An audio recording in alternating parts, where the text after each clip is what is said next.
Elden Ring Shadow of the Erdtree expansion will soon take root, and if you are looking for a sturdy build to carry your tarnished through the Shadowlands, we've got you covered.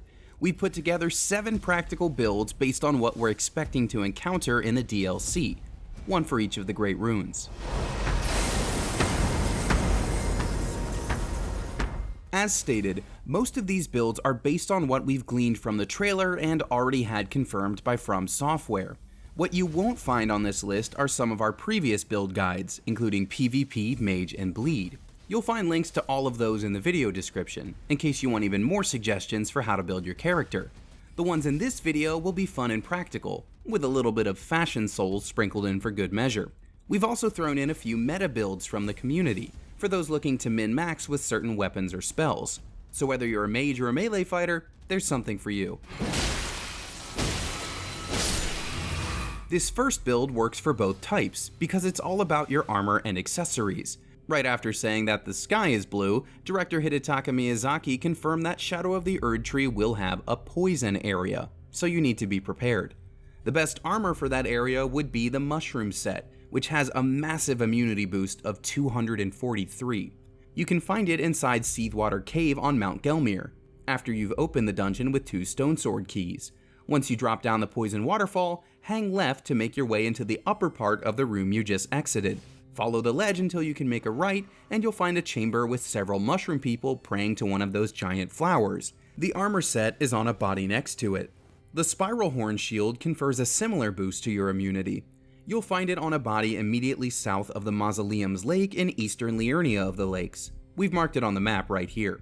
For further boosts, you can use talismans, like the Immunizing Horn Charm. Follow the river that runs due south from Noxtella Eternal City, and you'll find it in a giant ant nest.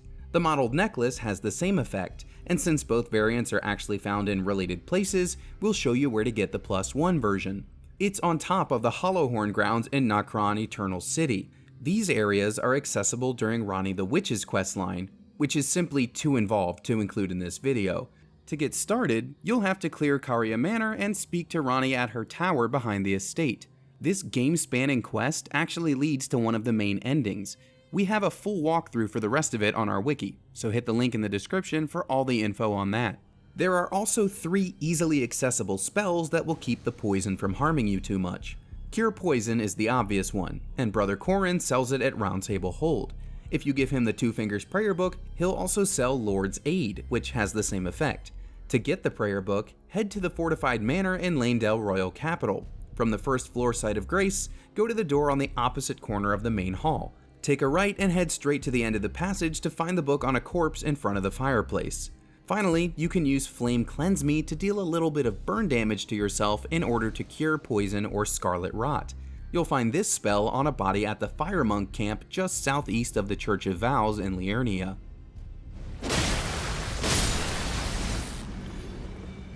Speaking of fire, it's the most common elemental damage type in the base game, and both Mesmer and this giant Wicker Man looking boss from the DLC trailer make it clear that the Shadowlands will be no different.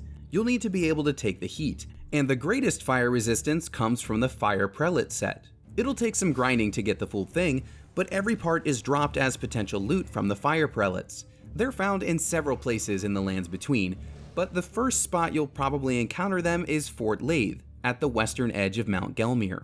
If you want a fire-resistant shield, you can't do much better than the Visage Shield. There's an underground section of the Caelem Ruins here, and you'll find 2 mad pumpkin heads down there. Take them out, and you can grab the shield they were guarding. That armor and shield are quite heavy, so for the lighter builds, there are other options. One of the best is the Flame Drake Talisman, and you'll get the +2 version as the prize in one of the game's many dungeons. Beat the Beastmen of Fara Mazula at the end of Dragonbarrow Cave in Caelid to claim it. Casters, meanwhile, have the perfect incantation at their disposal for fire resistance. It's called Flame Fortification, and as the name implies, it buffs your fire resistance by a huge 35% for a limited time. Buy it from Brother Corrin at Round Table Hold.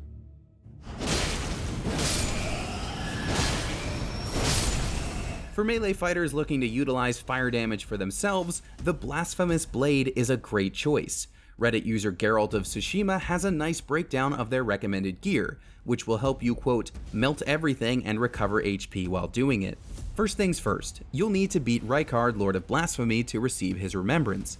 That can be traded with Enya for the Blasphemous Blade, a unique weapon with fire infusion that restores health with every enemy you defeat. Equip Rykard's Great Rune to increase the effect. You can also use its Taker's Flame ability to restore health as you deal more fire damage. To take this even further, pair it with the Erdtree Seal in your other hand. Head to street level from the prison town site of Grace in Volcano Manor. There's a dungeon entrance right by the burning pile of bodies and the Omen Killer. You'll find the seal on a body inside. You'll want to cast Golden Vow and Flame Grant Me Strength to increase your attack and defense with the former, and buff your fire attack specifically with the latter. Golden Vow is on a body inside the Corpse Stench Shack in Mount Gelmir, and Flame Grant Me Strength is found between two fire chariots behind Fort Gale and Caelid. As for talismans, you can raise your fire damage even more with the Fire Scorpion Charm, found on the ramparts of Fort Blaidd. Jump over to the small wooden balcony once you reach the roof. To boost your physical attack, you can use the Shard of Alexander. That's your reward for finishing Alexander the Iron Fist questline, which you can start by finding him stuck in the ground at this spot near the river canyon in northern Limgrave. Knock him free, then follow the link in the video description for the remaining steps of this quest. Also hit the link for Blaidd's Questline, because this other talisman is part of that. You'll hear some strange howling near the Mistwood Ruins in Limgrave, and once you do, you can return to Merchant Calais at the Church of Ella to learn the finger snap gesture. Use it to call down Blaidd from his perch. You'll then be sent to fight Bloodhound Knight Darwill, who's found inside the Everjail here. Once you beat him, you can purchase the Carrion Filigreed crest from Blacksmith Iji in Liurnia. That talisman lowers the magic cost of all spells, like the two we just recommended. Finally, you can boost this build even further with the right Wondrous Physic mix. Head to the Minor Erdtree in the Mistwood to find the spiked cracked tear on an altar nearby. Then, beat the Putrid Avatar at the Minor Erdtree near the Smoldering Church in Caelid for the Flame Shrouding cracked tear. These will enhance your charged attacks and fire damage respectively.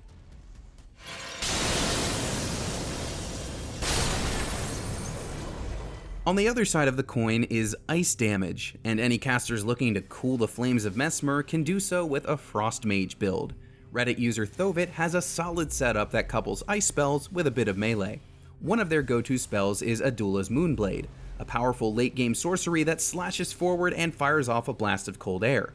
You have to defeat Glintstone Dragon Adula to get it, and she'll fly away from the Three Sisters to the Cathedral of Manus Celis after your first battle with her. To get there, you'll have to complete Ranni the Witch's questline, as linked earlier in this video. Carrion Slicer is a similar spell, slashing forward with a magical blade. You can buy it from Miriel, Selen, or Celavis after handing over the Royal House Scroll. To get that, head to this enemy camp in southeastern Limgrave. There's a body by the sorcerer on the ledge that's holding the scroll. The Carrion Glintstone Staff will boost the effect of both of those spells, so you'll want to make that your casting focus. To get it, enter the Carrion Study Hall in its regular form and follow the stairs to the back of the main chamber. Mind the ghosts. Thovett also recommends either Rennala or Ranni's Dark Moon, both of which invoke the night sky with a moon-shaped blast of magic. You'll get Rennala's by trading her remembrance for the spell. For Ranni's, it's the prize you'll find inside Chilona's Rise near the Cathedral of Manus Celis, meaning it's only reachable after the Witch's quest. Once you're there, you'll need to open the tower by attacking 3 spirit turtles around the area. We've marked them for you here, but you can consult our wiki for more info if you need it. To complete the theme, you can wear Ranni's Snow Witch set, which will increase the cold damage of those spells. Ranni's quest will also let you inside Renna's Rise about halfway through, and the robes and hat are found in a chest inside. Finally, you can use the Radagon icon to make all of your spellcasting go quicker. To get it, start from the Debate Hall site of Grace inside Raya Lucaria Academy. That's the Red Wolf boss room. Head north, then make a full U-turn outside and follow the railing. Hop over it and climb the ladder in front of you to reach a broken window. Follow the balcony on the other side to find the talisman.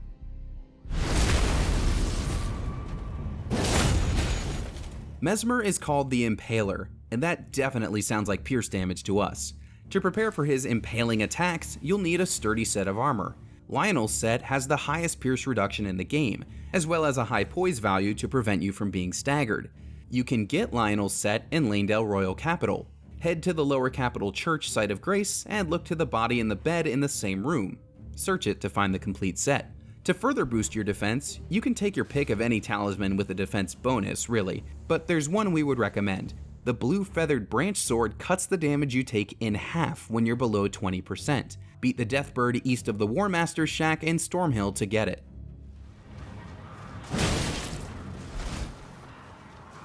Now back to dealing lots of damage, and restoring your health too. One of the more recent meta builds to emerge uses Great Stars, a spiked great hammer that restores 1% of your HP with every hit. You'll find it in Altus Plateau, along the road that runs west from the Road of Iniquity side path Site of Grace. Look for a well-guarded traveling carriage pulled by 2 trolls. If you can fight your way to the chest, you'll find this weapon inside. Reddit user Milkiguess has some recommendations. Start with the Wild Strike's Ash of War, which you almost certainly already have. It's dropped by a teardrop scarab leading up the hill to the fight with Margit the Fell Omen. Now you're going to equip 2 talismans, the Assassin's Crimson Dagger and the Taker's Cameo. The former can be found in the Death Touch Catacombs in Northern Limgrave. It's dropped by the Black Knife Assassin boss inside. The latter is awarded as part of Tanith's Questline, which you can start upon meeting her at Volcano Manor.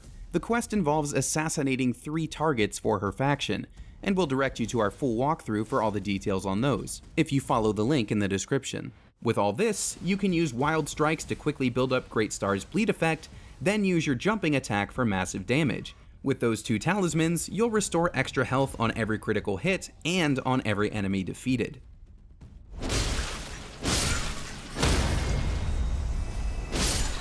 Finally, we have one for the Fashion Souls players, an Erdtree themed build. It's in the name of the DLC after all. If we're going to be in the shadow of the Erdtree, then we might as well represent it. You can start with the Tree Sentinel set, found inside the Auriza hero's grave. To get it requires you to destroy 3 chariots inside, which means following a specific path. Our wiki has the exact details so that you don't miss a step. Just hit the link in the description. And the final link is for the Fringefolk hero's grave, in which you'll find the Erdtree's favor.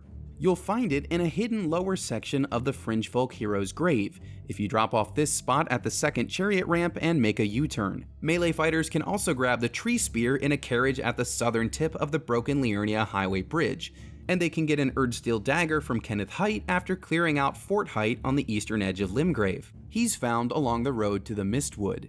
Need a shield? Take out the 2 tree sentinels at the grand entrance to the capital along the southwestern portion of the city wall. You'll get the Erdtree Great Shield for doing so. If you want a bow, you can get the Erdtree Bow in the city itself. Start from the Erdtree Sanctuary Site of Grace and climb the route outside the eastern door to reach the 2nd floor. Head back outside through the next door, jump to the roof to the west, then jump through the broken window to find the chest containing the bow. There's some great Erdtree inspired magic for the casters out there too. We've already told you where to get the Erdtree Seal and Golden Vow incantations earlier in this video, and you can find Blessing of the Erdtree right next to the Queen's Bedchamber Site of Grace in the capital. That's a great spell for regenerating your health for a full minute and a half. And with that, we've given you some recommended builds for Shadow of the Erdtree. Some are practical, some are more meta, and some are just plain fun. No matter which one you choose, stay tuned to IGN for more help with Elden Ring's impending expansion.